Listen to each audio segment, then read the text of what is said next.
One of the main concerns most people have when considering living in another country is the difference in the cost of living. So in this video, I'm going to talk about the living expenses in Japan compared to Singapore.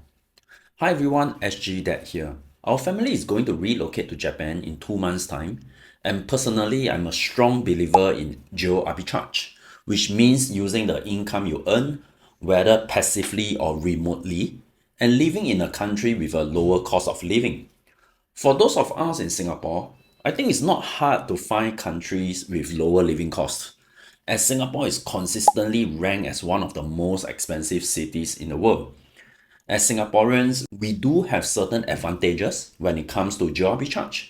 One of them is our strong currency. If you're able to generate some form of income in Singapore dollars or US dollars, like dividend income from stocks, your purchasing power will go much further in many other countries. Another strong advantage is our high home ownership rate. Most of us don't rent in Singapore, we pay mortgages. And if your mortgage is fully paid off, or you're paying it through your CPF, that becomes a very powerful financial advantage. You can rent out your property in Singapore and use that income to fund your living expenses abroad. And also, income that you earn overseas are not taxable in Singapore. That is another huge advantage. So many of you may have come across this Singaporean who moved to Thailand and rent a nice condo in Bangkok, which cost him around $580 a month. He has also calculated his other expenses and is able to sustain his lifestyle just by working a few hours a week. That is a perfect example of implementing GeoArbitrage. So when I was doing my research, I came across this interesting website that compares the living expenses of different cities around the world. The data is submitted by real residents. It may not be 100% precise, but it gives a good and fair overview, judging from the cost indicated for Singapore, which I'm familiar with. I've included the link in the description if you'd like to explore it yourself. First, let's talk about lodging. When it comes to rent, Japan has much lower rental prices compared to most developed countries, and it's even comparable to many developing ones. So in Singapore, most of us own our homes and service our mortgages, often through our CPF. So unless you're renting it right now, you might not directly feel the cost savings. When relocating to another country, most people will start off by renting, but for us, it's slightly different because we intended to live in Japan long term and not just for a short period of time. So we have decided to buy a house there. Anyway, I'm not going into the details of property prices in this video, which I've already covered in my previous videos, but just to highlight whether you rent or buy, housing costs in Japan tend to be lower. Now, let's talk about transportation, starting with car ownership. In Singapore, we all know car ownership is extremely expensive. In Japan, which is one of the world's largest automobile producers, owning a car is much more affordable. Recently in my neighborhood, I saw a new Toyota Prius. So I go to our website, SG Carmart, to take a look how much it costs. And it is around $188,000. Then I go to Toyota Japan website and take a look how much it costs over there. And it's only around 23,000 Singapore dollars. That is a 7 times difference. And in Singapore, you only own it for 10 years. So in terms of upfront cost, owning a car in Japan is much more affordable. But of course, if you look at operating costs in Japan, such as maintenance, mandatory inspections, the insurance and taxes, those numbers are quite comparable to Singapore. It also includes the gas prices. The fuel is slightly cheaper in Japan, even after you factor in the credit card discounts you can get in Singapore. But if you are talking about public transport, then Singapore is generally cheaper, whether is it buses, trains or taxis. But in Japan, most of the salaried workers, they do receive transport allowances from their employers, which is not so common in Singapore. So overall, if you are planning to drive,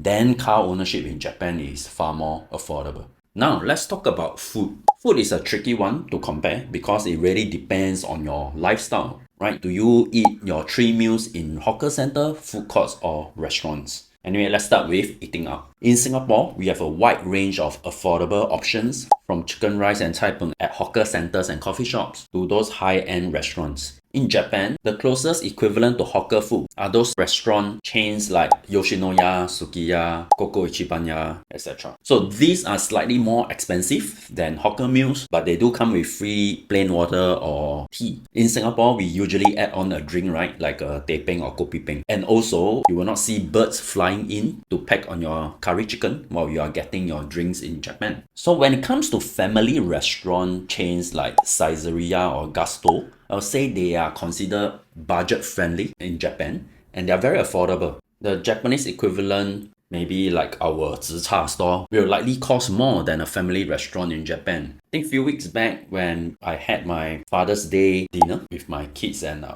in-laws, it cost us almost $200. I think zi cha store, although in coffee shop kind of settings, is not exactly a budget option in Singapore. And also, I feel that Japan offers better value for money in terms of food quality, service, and the overall dining experience. Of course, that's a personal opinion because some people do prefer the lively, noisy vibe of a Chinese restaurant or your mala Sichuan food kind of vibe, which in Japan, maybe you can only find that in izakaya.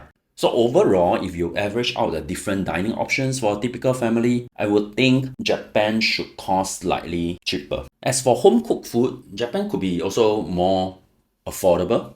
Although their staples like vegetables will be slightly more expensive, but their milk, bread, poultry are cheaper. And for meat, especially beef, is significantly more affordable in Japan because it's locally produced. So in our household, my wife prepares most of the dinners, so we expect our overall food expenses to drop by around 20% after the move.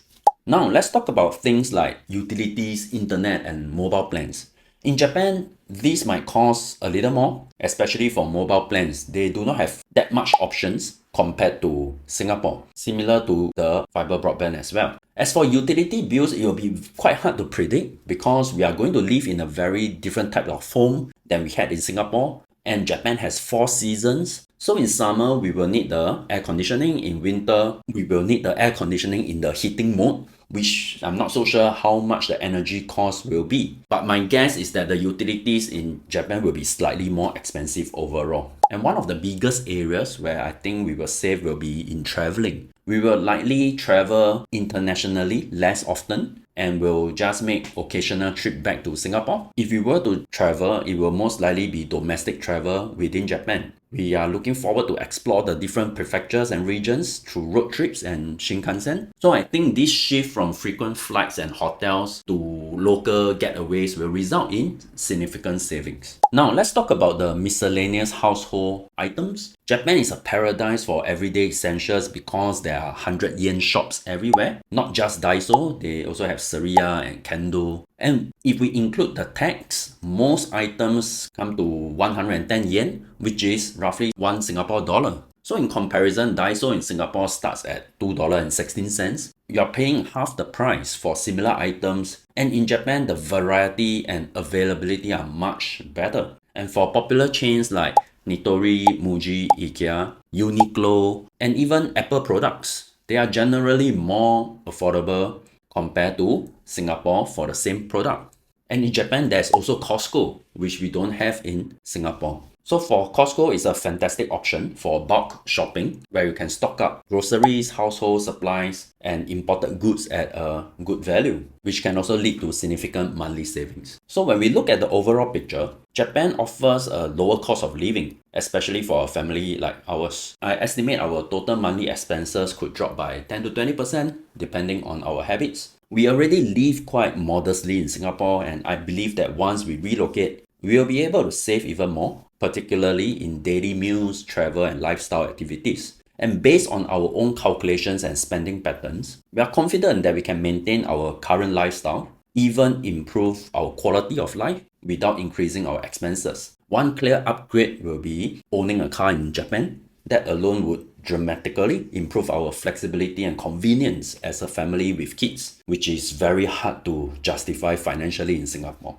Before I made the decision to quit my job and relocate, I actually built a system to play around with the different variables and possibilities. And it helps me to figure out like when I could stop working, how much we needed, what kind of lifestyle we could afford. And over time, more and more viewers ask me how I ran the numbers and made the decision to leave the corporate path. If that's something you have been thinking about too, I'm currently working on providing this service to people who are serious about it. And you can join the wait list through the link in the description so that you'll be the first to get notified once it's ready. Anyway, what I've covered in the video are based on estimation and what we observe when we travel in Japan. Once we are fully settled into our new routine in Japan, I'll be sharing a detailed breakdown of our actual monthly expenses so that you can have a better reference. Thank you so much for watching, and I will see you in the next video.